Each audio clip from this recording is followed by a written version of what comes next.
Welcome to Empower and our session. We're going to talk about improvements in the user interface and user experience across the Quickbase platform. My name is Harrison. I've brought some colleagues with me.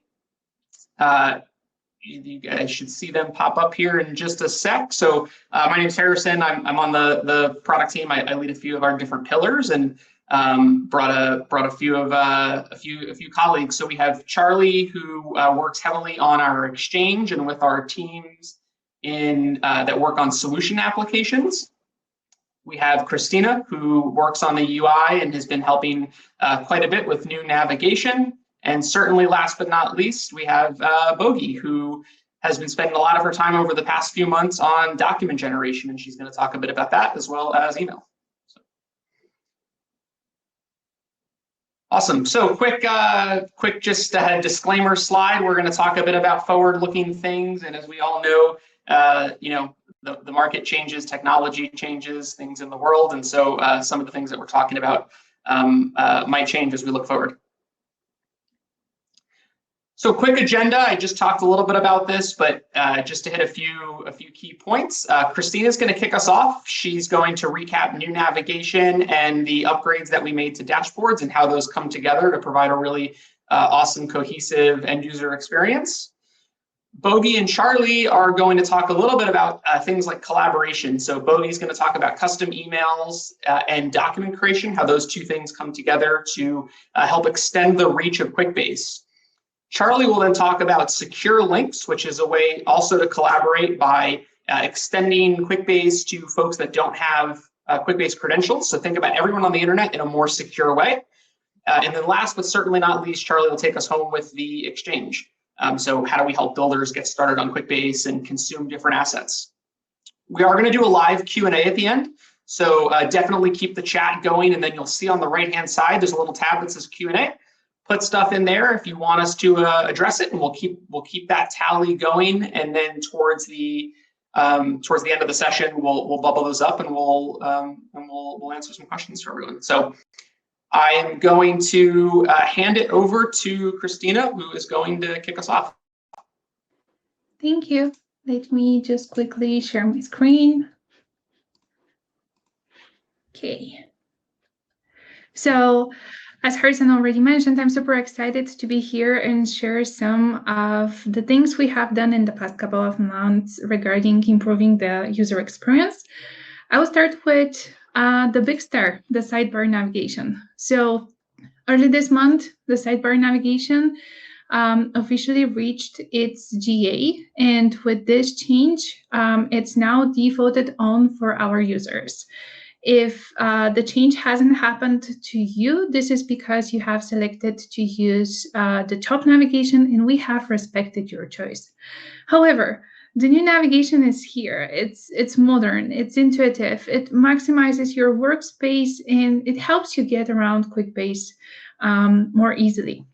So with this, let me do a quick demo that will showcase some of the things I have highlighted. I will just quickly go to a version of Quickbase that used to look like before the beginning of the month. So this is a normal app, and what I'm going to be focused on is basically the top part here. So you can see we have too many things in the top side of the screen space.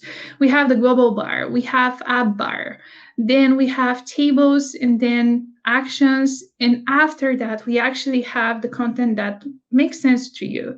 It really is the place that you work. So what we have heard in the past is that basically we're taking almost a third of your screen for navigation without actually helping you place insights, place data, place things that matter to you. So how this looks like in the new experience. So we have reduced the bars from 4 to 2, and we have moved things from the top to the left. So on the left, you can see the sidebar now. The sidebar has access to your app home, users, app settings as before, and then you can find all of your tables. Everything here is translated one-to-one, so we are keeping all of your permissions, and we make it so the tables from displayed from left to right to be displayed from top to bottom. Additionally, if you need more space, you can just collapse the sidebar. As easy as that. And if you want to quickly navigate to a different table or navigate to a different place in the app, you can just quickly hover over the sidebar here. It will extend. You can click on the table you want to go to and then just move away. So this is how you can keep the side panel closed if you want to. Additionally, because we know for you builders, it's important to have quick and easy access to add a field or change something in the relationship between two different tables, and you don't want to go through many different screens until you reach that point, we have added a menu that will give you quick access to those settings over here. So just one click away, and you can add a field to the table. Additionally, something else I want to highlight is the waffle menu. The waffle menu now gives you access to key locations across the platform. So right now it's easy for you to navigate to pipelines, Exchange, Solutions, Admin Console, everything in one place. Additionally, here you can find the top 8 recent apps you have visited and quickly navigate back to them. Apart from that, in the spirit of modernizing the UI experience, we have done a couple of changes in the past couple of months after the last Empower in May. Starting with the user menu, which is now refreshed and modern. The new help menu, which has now the opportunity to give feedback directly from the menu. So instead of going to the My Apps page, you can just click the menu from whatever page you are and just simply submit a feedback request. And additionally, in order to help you to quickly access and manage your reports, we have introduced the new reports menu, where you can simply organize all of your reports and again, make sure people can access them. With this, I'll go back to highlight some of the timelines that we have ahead of us for the project.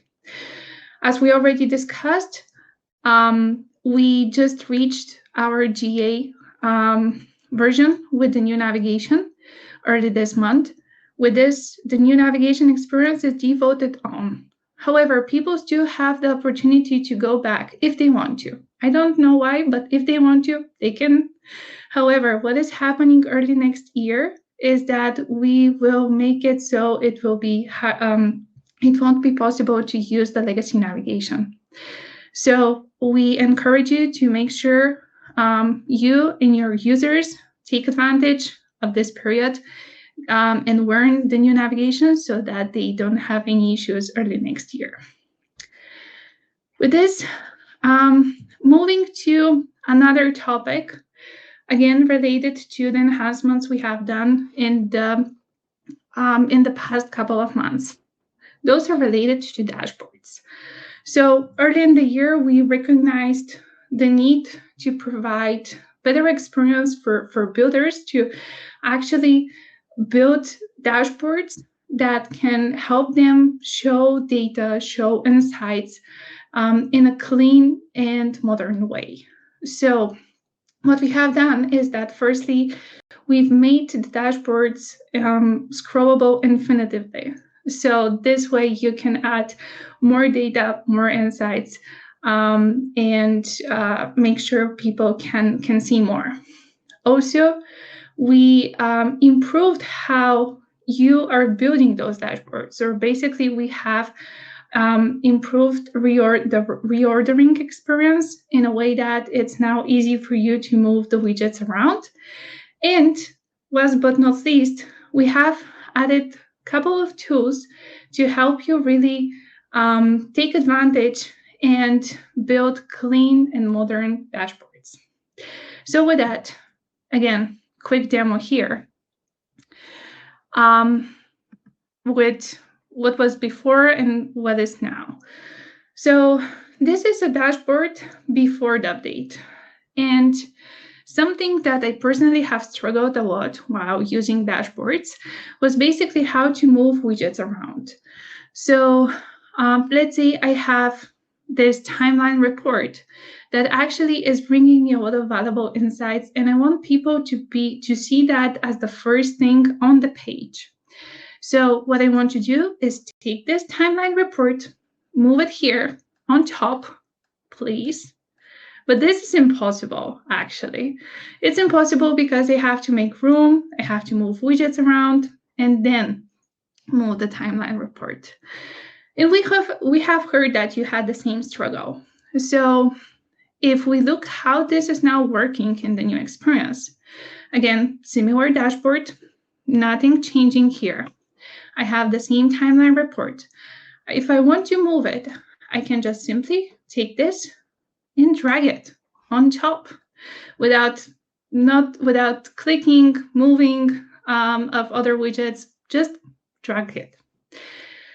Additionally, if I want to add more widgets, I can do that using the new Add Widget menu. It's related to the same functionality where I can just quickly add a new report here. And this report will now appear at the bottom. And again, I can move it around to make sure I can place it in the space I want to. On top of this, we have also made some improvements. For example, we moved we moved the tabs on top, and we made them easily draggable so you can place them in the order it makes sense. We also allowed you to inline update the filters, and we also have introduced the spacer widget to make sure you can build in a way that you can reorder the things that make sense. Oh, and also the buttons look better, right? They're now looking like real buttons, and this is something that we have heard in the past that you want to be changed. So how to get to this state? I'll just go back to the previous screen, and over here, I just want to focus your attention on this big blue button, which is Try to Upgrade the Dashboards. If you click here, you can go to the interactive preview, and with that, you can move things around to see how they will look like, save it, and from there, you will have the new dashboard experience. Try it out for sure. And with that, there is just one last thing I want to share with you today, but you have to promise me.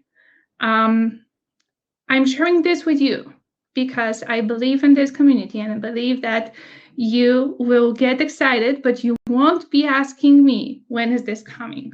So just an idea here to be shared. So we will call it custom navigation. What is this? This is an idea that was inspired during the work we did on the new navigation experience. When we first launched the sidebar, we have heard you, and we have heard that people actually want to do more with the sidebar navigation. And we started thinking, what is this more that you can do? Then we revisited our researches and everything you have shown with us, you have shared with us in the whole research phase. And here's a couple of things that actually you were sharing with us during the research. So this is something we have seen a lot. A normal dashboard with many buttons. I suspect many of you have this. You build this for your end users to have a specific workflows or specific flow that they can click on a link, on a button on this dashboard and do their task. And what we have heard are two main things. The first one is that you prefer this type of navigation. You prefer to simplify the navigation for your end users. You prefer to build this on your own and make sure that end user experience is the way you specify that. Additionally, we have heard that you don't want to show anything which doesn't make sense for your end users. For example, you will just simply hide the tables in this case. So From this perspective, these are the opportunities we see in the space. On one hand, you want to have a way to build custom navigation for your end users in a way that it makes sense for their workflow. If your end user needs to just go to the Quickbase, simply complete a task and go away, you don't want this user to be wandering around all the tables, all the apps and all of that. You just simply want them to have this form, fill the form, and the exercise leave Quickbase. Additionally, if there are things that doesn't make sense for the user and their experience, you want to hide that. And we respect that. So I'm going to show you a demo of this idea of a custom navigation and what we're thinking about how we can provide something like this. Again, going back to a form of a Quickbase. So what I'm going to do here is click this button, Add Custom Navigation. This will open a configuration panel where I can actually specify elements to be included in the custom navigation. How I will do that? By specifying links. So here on the right side, you can see something which is very familiar, I suspect, to you. Those are this is a similar configuration panel to how you would configure a button on dashboards. The button will have an icon. It will have a label. It will also have action to be executed. And I can add as many links as I want to. Additionally, I can also group them in a way that makes sense. So I can add groups, I can name them the way I want to, and I can continue to add more and more links here. Once I'm done, I can specify this navigation to be used for a specific role in a way that I know this role needs to see just those links. I can save that, and this will appear on the sidebar over here. So what I can do is I can test how this will look like for the participant role. I have specified this, and I can see that once a participant goes into my app, they will see only this on the sidebar, and they would not need to worry about anything additional other than that. So with this, I hope this gets you excited, and I hope you appreciate for us sharing some of the light and the ideas we have been thinking about around the new navigation experience. But again, no dates here, nothing to share about timeline, but for sure we will keep you posted. With this, Harrison, back to you. Awesome. That was great. Appreciate that, Chrissy. I love all the chat and the excitement. A lot going on. I'm just trying to keep up. So if you have questions, make sure you're putting those in the Q&A. We've been keeping track and moving them over to things that we're going to answer in a little bit. But next, I want to hand it over to Bogi. Hey, folks. Give me just a second. Okay. Nice. Okay, so quick refresher that earlier this year, we introduced custom emails, an enhanced email service designed to consolidate triggered emails and scheduled emails, offering more flexibility, efficiency, and customization.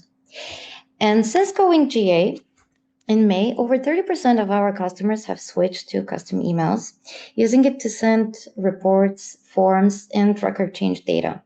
And one of the most exciting improvements our users called out is the possibility to attach files within their notifications. And overall customer feedback was very positive, and our users recognized that the simplicity with custom emails fosters collaboration and lets them bring relevant information directly to stakeholders' inboxes without the need for external tools. One common request we've heard is that the lack of preview in notifications, and I'm very excited to tell you that we're going to be working on this, and it will be available in custom emails by end of this year. And so just as custom emails enhances workflow automation by streamlining communication, our document creation feature takes it a step further by enabling you to seamlessly build and generate professional documents within your Quickbase apps using your Quickbase data, further extending the platform's ability to streamline collaborative processes. And so now let's dive deep to better understand document creation. This feature empowers you to build document templates like invoices, contracts, quotes, etc., using your Quickbase data. And in your templates, you can include reports, forms, and even customizable tables alongside field data and markers. And to help you get started faster, you can also import existing templates with the import from Word feature. To empower your users to generate those documents, you need a formula URL, and we got you covered. Install the generate document formula from our exchange. It will add a generate button to your reports and forms, thus enabling users to generate documents. And in just a few moments, we're definitely going over this as part of the document creation experience. But before we get into the nitty-gritty, let me tell you that we have had over 50 of our customers building templates as part of the closed beta program. And we received tons of valuable feedback in that phase that helped us refine the experience even more. So now document creation is in open beta and is available to all our customers on the business and enterprise plans. The feature will become generally available by the end of this month and will further improve the experience by allowing preview of the template. And because of how intuitive and seamless and easy this experience is, it will replace the existing exact forms feature. And around the time document creation becomes generally available, we're planning to provide free trial experience with the feature to our customers on the team plan. So keep an eye out on our release notes for more information about that opportunity. But now let's get into the fun stuff because it's time for a demo, and I will switch my screens to go to my app. Now, documents are created per table. So to kick off my journey, I will go to table settings in the sidebar, and I will go to document templates. Cool. And I'm going to land on the list of templates page. So obviously, once you have all of your templates built, those are going to be listed here on the page, and you can edit them, delete them, copy them. But for now, let's get started by creating the first template. I'm going to click on the new template button right here. And you're going to see a page that feels familiar. That's giving you an experience similar to custom emails. However, I have to say there are tailored capabilities to help you with your document creation process, but we'll get into that. So I'm going to be adding an invoice here. Oops, forgot to switch. Invoice, okay.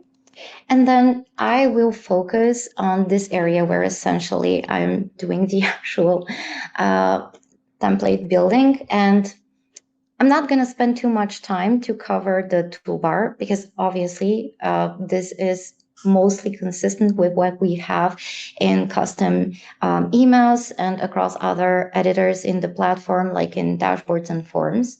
However, we have some niche capability that is tailored to your document creation experience, like, for example, page breaks. Now I will just delete this prompt because I don't need it, and I'm going to be starting by importing a Word file. And here's my testing file, just for the purposes of showing you that it's quite quick and easy and seamless. And yep, we got everything in, including that cute otter image. Okay, so here's my import file. obviously I would want to separate this from my Quickbase data. So I will just use the page break to make sure that the content I just uploaded is going to stay on a separate page. And now I'm ready to start adding my Quickbase data. In the Add Elements menu, I have similar elements that are available in custom emails like forms and reports, and they work in the same way here. But I want to focus on the first option, which is report as a customizable table, because this one allows you to add related records from other tables and to style them in a different way. This is not net new experience to Quickbase, because it's, as soon as I open this, I hope that it feels familiar. It's the experience we have with new forms, where as a first step, you will choose your table. So I'm going to go to work orders, and then I'm going to choose embedded for side jobs. And because these two tables are related, the report link is going to get automatically picked up. And now I'm going to add it. Here it is. What I can do with this one is I can add columns, rows, I can apply color coding to it, and I can style it in a lot of different ways. And one last thing, I wanted to add a form just to show you that's the same experience that we have in custom emails. I need a title. Cool. So as I scroll down the page, here is those like few sections that are tailored to your document creation experience. Obviously, header and footer. Okay, these are typically that smaller. Oh, okay, never mind. And the last section is page setup, where you can define the page size, the orientation, you can play around with the margins. And yeah, so now you're done. Like, you built your first document, like on your end, you're done. And your next consideration is, well, how do I help my users generate those documents? When I click the save button right here, there's going to be a pop-up showing on my screen, and it's going to lead me to Exchange. Let's see it. Here it is. So it's going to help me get that formula, which I've already installed. So I'm not going to spend any time to install it again because I already have it. So I'm just going to close, and it's still going to save my template. So here it is. And I can go to my table and I can click generate document. Let's give it a couple of seconds and we'll see the magic. Yep, here's our header and here's the cute otter, and it's all on a separate page from my Quickbase data. Now that you've all seen how quick and easy it is to create documents in Quickbase, let's talk more about how this new feature helps upgrade your existing workflows. Like, for example, let's say that for every project that has been finalized, you want to send the contract for final review to the legal and finance departments. Easy peasy. You can just set up a notification using custom emails and attach the document, because we've built document creation with the idea to deeply integrate it into existing workflows. So that's why as soon as you create your first document template, a dedicated field called Documents displays in the Customs Emails Builder page. And it allows you to select multiple documents to send with your custom notification. And furthermore, let's say that aside from emailing that document, you want it attached to a project record in your table. No problem. You can build a pipeline to attach the document to that record. On this slide, I've added screenshots to showcase how easy the setup actually is. And all you need to do is select the make request step in pipelines, add the API URL to generate the document. So that's like the first step. And then use the same exact step to attach it to the record. as it is shown in step 2 in the on this slide. So, like I've said, document creation will replace exact forms. And I wanted to elaborate and tell you that we don't plan to make any swift changes right now. So you'll be able to continue creating new exact forms until late 2025. And as always, expect that we communicate extensively the timelines and help you with this transition. Yeah, that was awesome, Bogey. I think there's a lot of excitement in the chat, which is great, and I'll try and address some of that, and maybe just use this slide. So there's some questions in the chat that came through around, can you do things in pipelines and integrations and so on. You absolutely can use document creation via our API at developer.quickbase.com. And actually, Juice, who many of you know from Exact Forms Plus, like a lot of you were mentioning in the chat, has been they've been involved in this since the start, and actually really cool. They used our document generation API to create to basically use those documents inside of their Exact Forms Plus, which is really cool. So now you can use Exact Forms Plus. You can do their more advanced capabilities like bulk operations and e-signatures and all that type of fun stuff that they can do. And of course, Juiced has a suite of additional things that they can offer that integrate with those things. So we have Exact Forms. Juice many years ago came out with Exact Forms Plus, which was an enhancement to that, and that's a third-party offering. Exact Forms is the Quickbase feature that this replaces, but Exact Forms Plus is there. Our document creation feature will continue to serve sort of the simple to more moderate document creation needs, and then of course we have Exact Forms Plus and the partner community to help as well. So definitely keep the questions coming. We have quite a bit, so we'll get to those towards the end.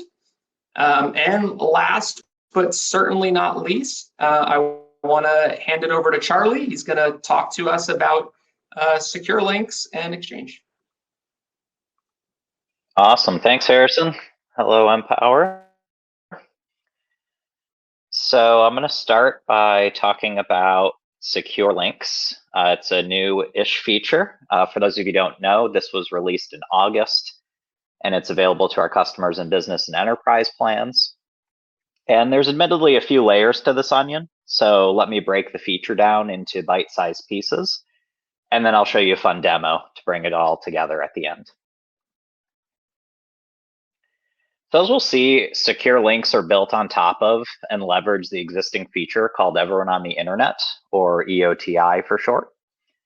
They combine the power of everyone on the internet with the safety of a strong, unique URL. Everyone on the Internet is a tried and true, long-standing feature of Quickbase. Many of you are probably using it in some of your apps today. But for those unfamiliar, it's a user group that you can assign to a role in your app that allows anyone from the public with a link to your app to use it via that role settings. Secure links give you the ability to leverage EOTI in a much more dynamic way, which will allow you to solve even more use cases where a logged in Quickbase user or maybe where everyone on the internet simply won't cut it.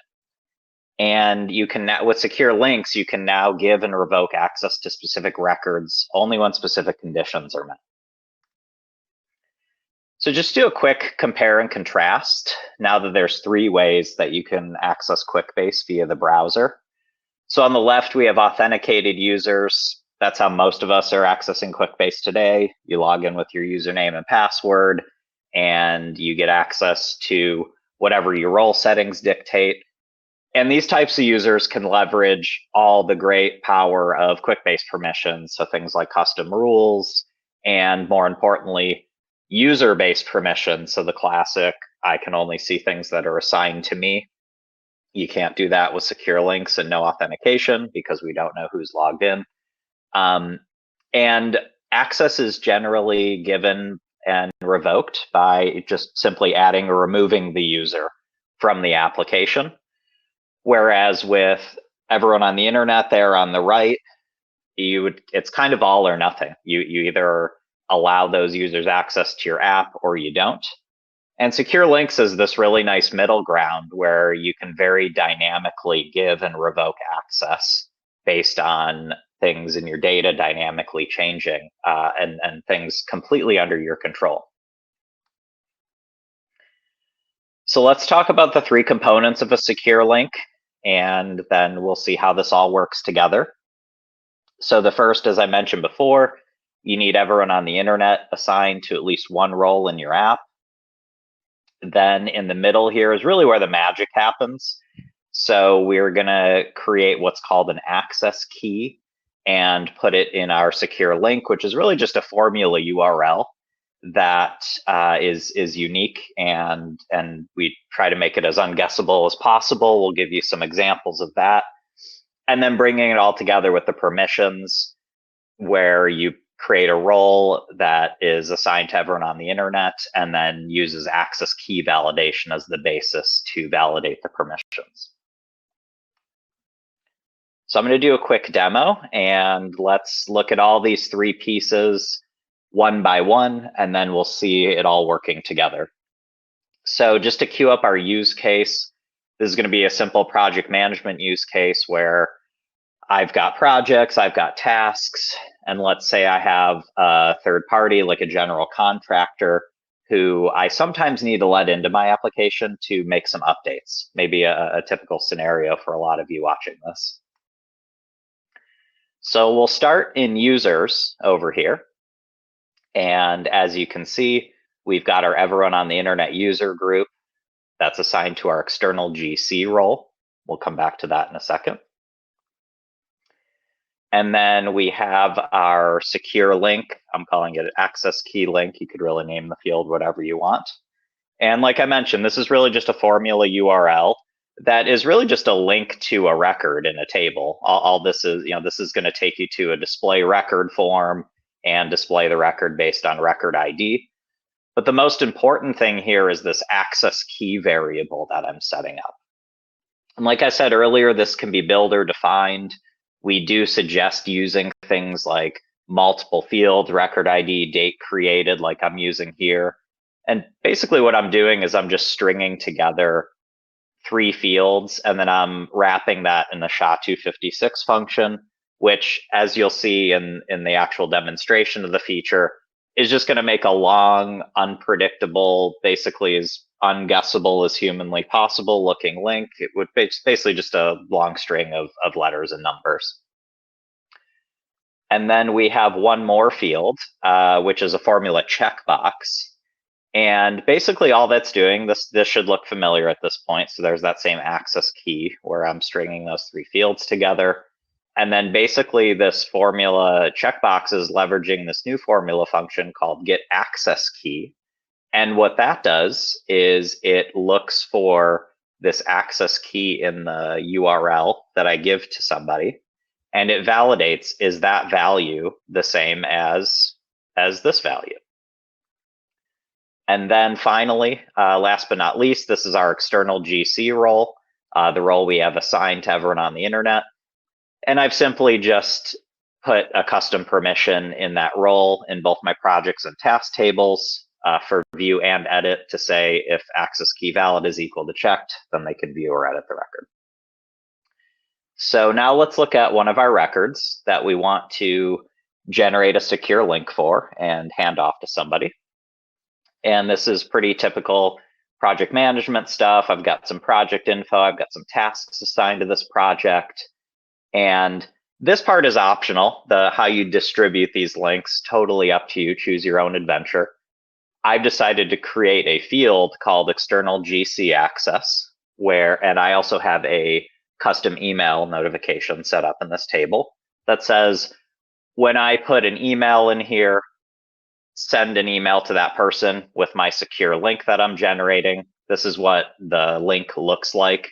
And as you can see here with that SHA-256 formula function, it took my record ID, my date created, and that email field, and it created this long cryptic looking string of letters and numbers.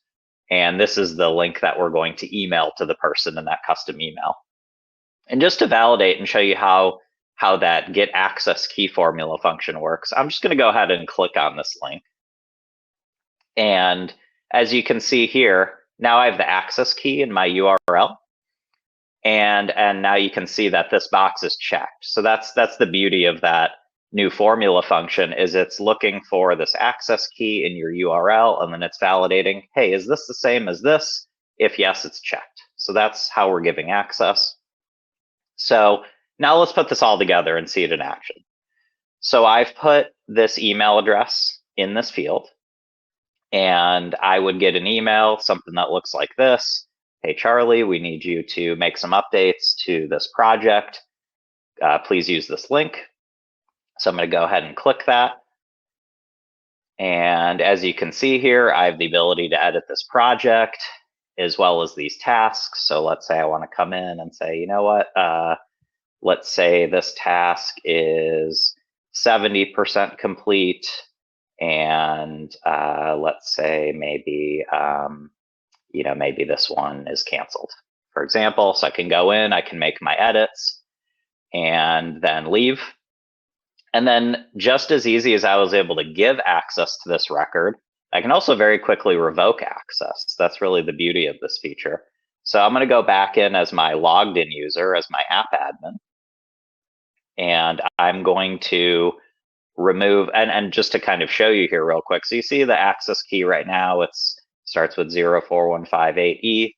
I'm going to go ahead and remove this email address from this field, because this field is also used in my access key, just to kind of make it more unique. And now if I look at my access key, it's completely changed. And as this person who does not have access to the app or the access key or know how to formulate that, I'm going to go ahead and click on this again. And now I'm taken to a login page. So just as easily as I was able to give access to that person for a temporary basis based on certain conditions, I was able to immediately revoke access. Really awesome stuff there. So now we're going to go back to our slides here. And just to wrap it up on secure links, we have a couple of example formulas in the Exchange for you to look at, similar to the DocGen ones that Bogey was talking about. So if you search for secure link in the Exchange, we have a formula that's really similar example to what I showed you here. And then we have a slightly more complex one for folks to look into and customize for their own needs. And yeah, awesome feature. Really looking forward to folks adopting this and solving all sorts of great new use cases. So speaking of the Exchange, I'm going to wrap up my portion today by giving a quick recap of what's been going on with the Exchange over the last several months and some exciting new updates that are just around the horizon. So just a quick recap of the Exchange. We replaced the legacy Exchange in July with a new modern UI. We removed a lot of clutter. We really brought our app quality standards to a much higher clip. And we also added some great new resources other than apps, such as formulas and Jinja snippets. We've seen thousands of downloads and installs of these things over just the last few months. And we're actually seeing with these higher quality apps especially, we're seeing folks using them more, inviting more users, and just we're seeing some really great adoption trends around the community. Now let's focus on some great new things that the team is hard at work on. I'm going to zoom in a little bit so we can see this. And this is a new landing page experience coming soon to the Exchange. I don't have an exact date for all of these things yet, but you can expect these in the next couple of months, most likely. And you'll see here we've got this awesome new side panel where I can quickly filter for things just with one click based on maybe what industry I'm in, what use case I'm looking to solve. So we've made it so much easier to access the filters and find what you need quickly. We've given Quickbase University its own home, so you can go there and just view all of the apps that you need for your Quickbase University courses that you're currently taking. We've also created these nice curated sections in the middle here that show you the most popular apps and things and most popular apps and other resources in certain industries and certain popular use cases. And we've also introduced this concept of pro apps. So some of you might have heard that in some of the other Empower presentations that you've attended, or some future ones you may attend. And let's talk about what Pro Apps are. So Pro Apps are Quickbase applications, and a little bit different from the apps that are currently in the Exchange, most of which we would consider templates or starter apps, really kind of a nice solid foundation that you could then build off of. Pro Apps are much more robust applications that are built by Quickbase experts with deep industry and specific use case knowledge. And unlike those templates or starter apps, which are really meant to be customized, these apps are really meant to just get you up and running very quickly, just due to their robust nature and with very minimal customization required. And we also have implementation support available by our internal experts. So if you get one of these apps and start using it and need some help, we have some links directly in those apps where our folks can get in touch with you and help you get started. And although we do not have what you see on the screen here in the Exchange in terms of this badging and filtering for Pro Apps, that'll be coming very soon. If you see some of the names here, we actually do have some of these Pro Apps in the Exchange already, and we'll be adding many, many more over the next several months. So I'm just calling a couple out by name just to say, hey, there are some apps in there in the Exchange today that are Pro Apps, and you'll see them badged and you'll be able to filter and sort by them in the next couple of months, which is really exciting.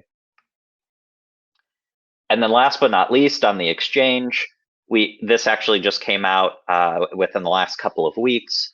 We have integrated Smart Builder directly into the search.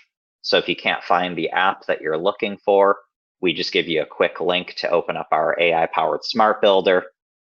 And of course, this would only be shown to folks with app create access and accounts that have Smart Builder type features enabled, but it's there if you do have access to it just for quick access. And then I'm going to wrap up by talking about one more exciting thing that we are working on. And that is a concept that we are calling code page add-ons. I'm sure our marketing folks will help us come up with a better name once this gets a little bit closer to market.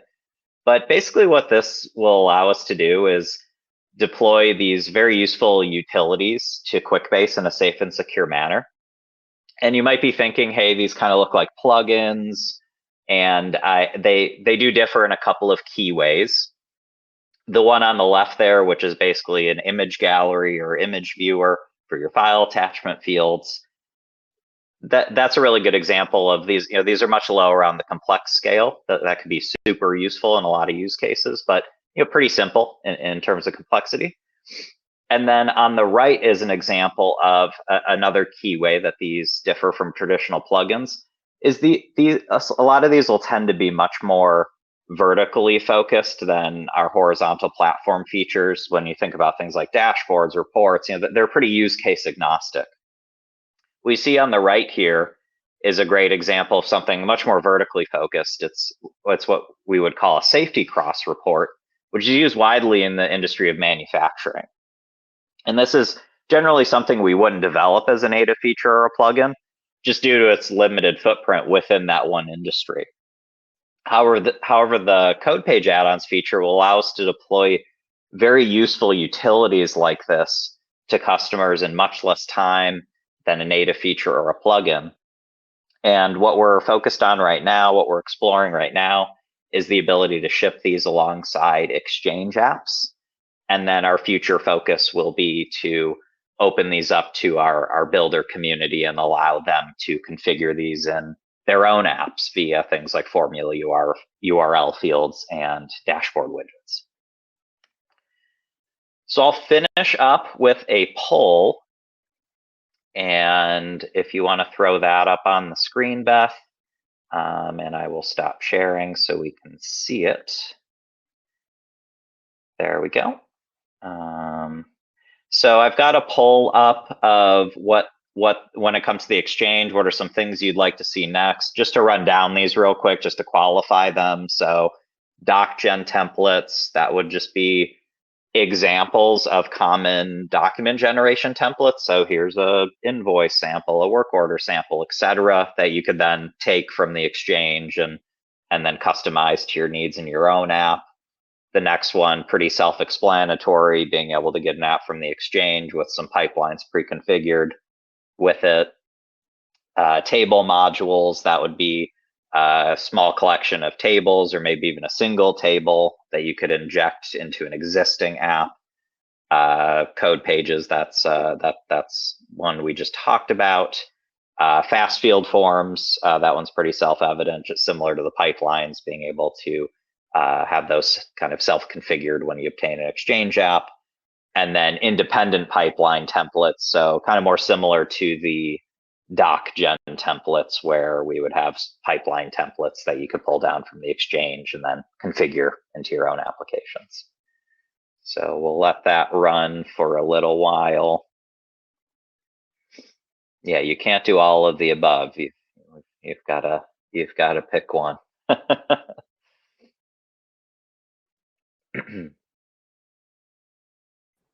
It's a day in the life of PM, Charlie. Got to pick one.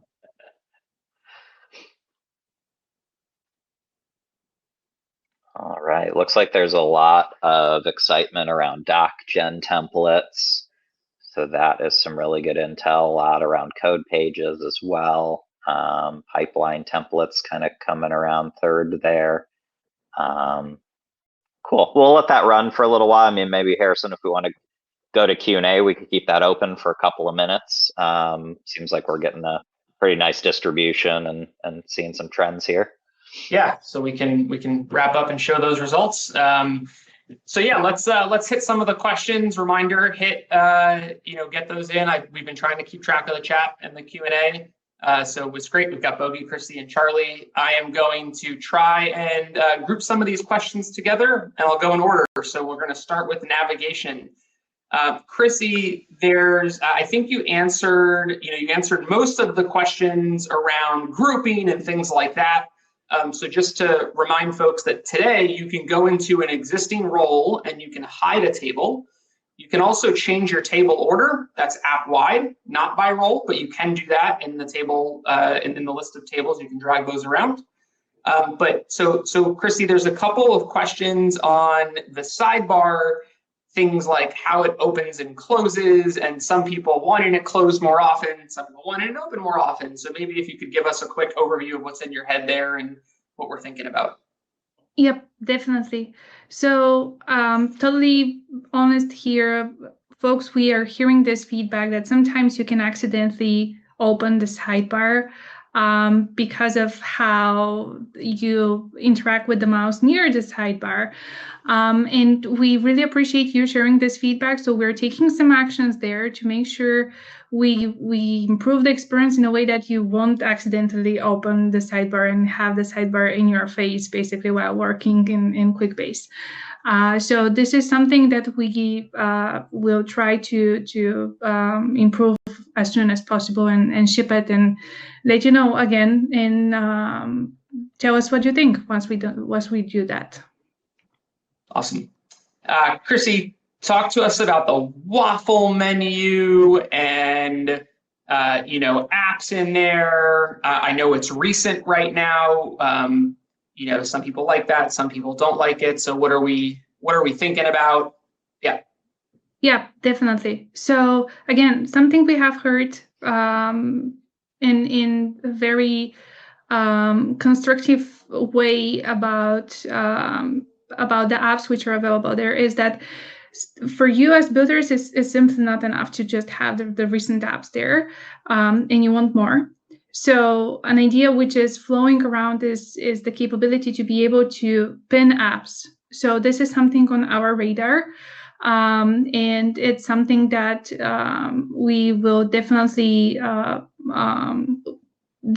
we will make sure to address in the future. Again, no timelines there, but we have heard about this, and so far it has been the highest feedback we have heard. Awesome. What about the top of page button, Chrissy? That little arrow. Yeah, yeah. Well, again, this is again something we do hear about, but not that often. However, over here we will probably take more time to understand what exactly you're trying to achieve as an experience if you have this button on top. We definitely don't see this as something which modern systems have and need. So this is why we haven't brought it up in the new experience. However, if we see a strong argument why this needs to be brought up, we will definitely listen. But for now, I'm happy to meet and learn more about how exactly you take advantage of this. Awesome. Cool. All right. So I think we hit most of the stuff on nav there. There's a few questions on dashboards. So Chrissy, how do they look on mobile? Awesome. They look awesome. If you haven't checked them out, please make sure to do so. Great. And then let's see, there's a question about things like filtering. Have we considered more than 4 filters on the dashboard, Chrissy? Why not? However, when we improve or make more of anything, we really need to know why we do that. So far, we haven't really see much of an ask to do so.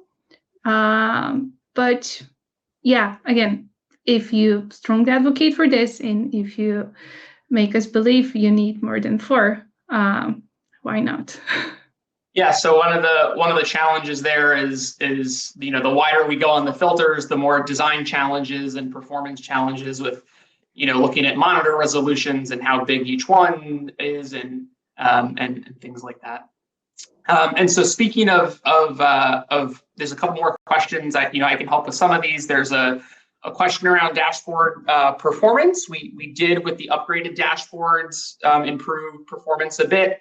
And there's more. There are multiple teams that are going to be working on additional UI performance improvements for things like forms and reports and dashboards over the coming months. So keep an eye on release notes for that stuff.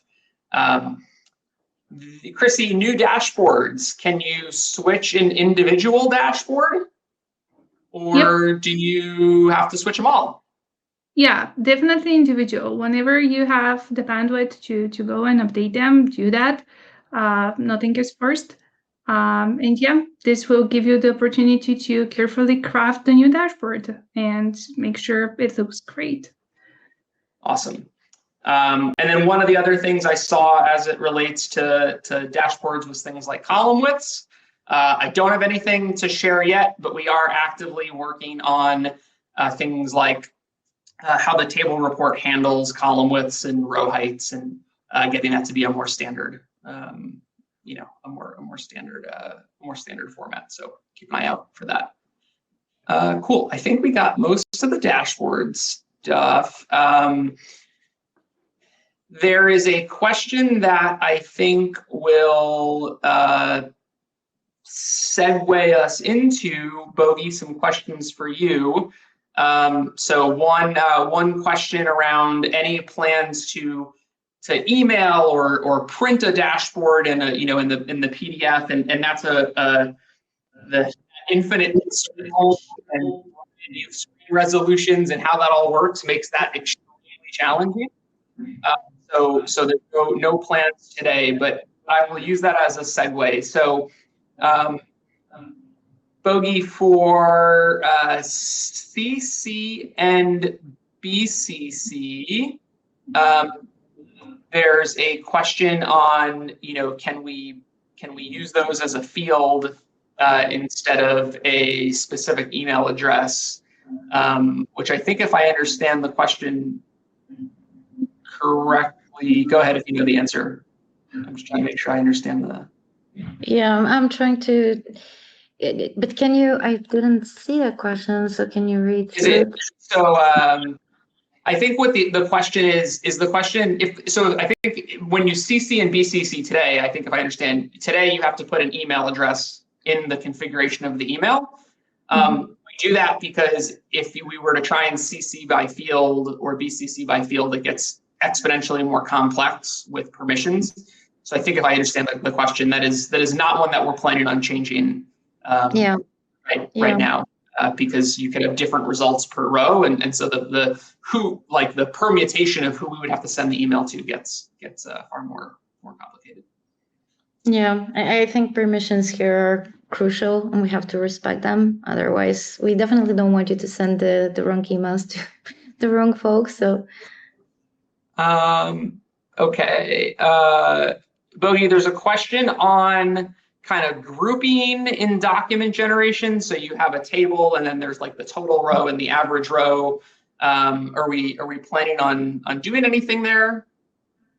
oh, right now with document creation, we are exploring a lot of things. We want to help you build those professional documents that we're testing on our end. And yes, this is definitely one of the things we are interested in helping you, because we've heard that, well, actually, yeah, you have built so many templates so far, even though we're not even generally available with DocGen yet. Awesome. What do we? Embedding a row. Yep, I think we get that. Bogey, what about like sample documents? Have we done anything with sample documents, or is there anything that you want to do there?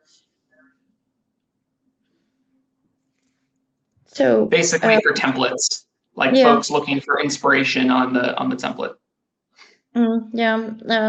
I think, if I'm not mistaken, this is definitely something that Charlie and I will be looking into, given the poll results. So this is this is Yeah. something. So and Charlie, the question is up in the exchange, but for you, are there any apps that have documents in there right now? Yeah, I maybe there was multiple questions on this front. Not currently, but we do have some that we're actually working on right now, incorporating into some of the new pro apps that we'll be publishing in the next couple of months. So definitely be on the lookout. There's definitely going to be a handful of apps in the very near future with some doc templates already Awesome. embedded in them. Bogey, what about summary reports? Can you put a summary report on a document?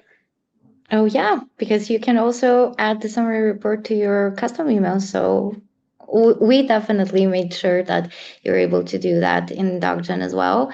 The only reason, the only difference is that you can add it only as a widget type, not as a customizable table. So, but customizable tables are really cool, and we have the tables as well, so you can actually build them quite quickly in Doc creation. Awesome. Let's see here. Bogey, talk to us about page sizes. How do you configure a page size in document generation? There's a question about can you have different pages be different orientations? So maybe just give a quick overview of where you set that and how you can override it and things like that. Cool. Yeah. That's generally you go over to the last section in the builder page where you can play around with it, and that sets it for the whole template. If you want to test out, I personally haven't, so this use case is quite interesting to me, but probably if you do a formula or try playing within source, maybe Harrison, you know much better than I do. I don't think you can get a different page to be a different size in any sort of really creative way. You can override the entire document in the API. So that would help someone, but I don't know that there's a way that you could get like page 1 to be one size and page 2 to be another. Yeah, that's yeah. quite interesting use case. Let's see. Bogey, do we have a date on the trial for the team plan for DocGen? Yeah, it's around the time we go general GA with the DocGen. It's either going to be the same exact day or the next day, something like that. But like I said, keep an eye on our release notes for further details. But pretty close. Pretty close. Awesome. And then let's see, there's a question, I'm not sure, it says, will Word document creation include the option to export to PDF? That PDF is actually what we would expect most people to do. So it's something like over 90% of documents are in PDF. You can export to Word, but Word will not support you can't embed a form because Microsoft Word doesn't support that level of HTML and CSS. There's a question about resizing tables. It says, resizing tables and documents is quite difficult. It wants to auto-size the columns and the entirety of the table. If you wouldn't mind opening a support case on that, I'm not sure if we mean in the builder experience or the output. There is one thing we're planning to improve with table widths, but I'm not sure if that's the case. But it sounds like that might be a bug that maybe we're aware of or just not aware of, but I think that's one that we're going to have to dive into. Let's see. And then Bogey, can you use formula fields in document? Like, can you output a formula field? Yep, we should. Specific value, that's good. Okay, I think I hit. Let's see. Declare. Yeah. Okay. So there's a question. Let's see. A couple questions on Bogey around maybe just if you can clarify exact forms a bit and sort of how do you do those go away? Can you move from an exact form to a document creation, to a new document template? Yeah, so exact forms, by the way, we recently published a community post, so definitely go and check it out as well. But you will be able to continue using your existing exact forms because they are there. So, and there's a lot of time and do expect further communication from us. But yeah, as of like late 2025, and we don't even know exactly when except for late part of the next year, just creating new exact forms is not going to be available. And also one thing to note, exact forms is already in end of support. So I actually would recommend you that you go and give document creation a try and be on the lookout for a document creation free trial if you happen to be on the team plan. Awesome. There's a question about putting like if-then statements inside a document. Yeah, so we're not going to add like a formula language into documents the way that we would. But what you can do is, what we're looking at is just giving you a setting on the document that says if a field is blank, do we want to include a line or not? So that's not something that we said we were going to do yet, but that's something that we're looking at. What about emailing to multiple people? You can definitely email multiple people in Quickbase. So that should be okay. And then let's go to a couple of these secure links. Charlie, what happens if you what happens if you forward an email with a secure link? That person would have the same access as the person who forwarded it to them. Yep. So yeah, best practice. On top of making them as long and unpredictable as possible is definitely, governing how, who you send those to. And I don't know if anyone noticed in my custom email template, I put a little blurb at the bottom that says, please don't share this with anybody who, shouldn't have access to this information. So yeah, definitely have to be careful in terms of who you distribute those to. Cool. And is there anything additional that you can do, like somehow use groups, for example, or role? Like what can you do with the secure link inside an app? Basically, how do you configure the access to the secure link?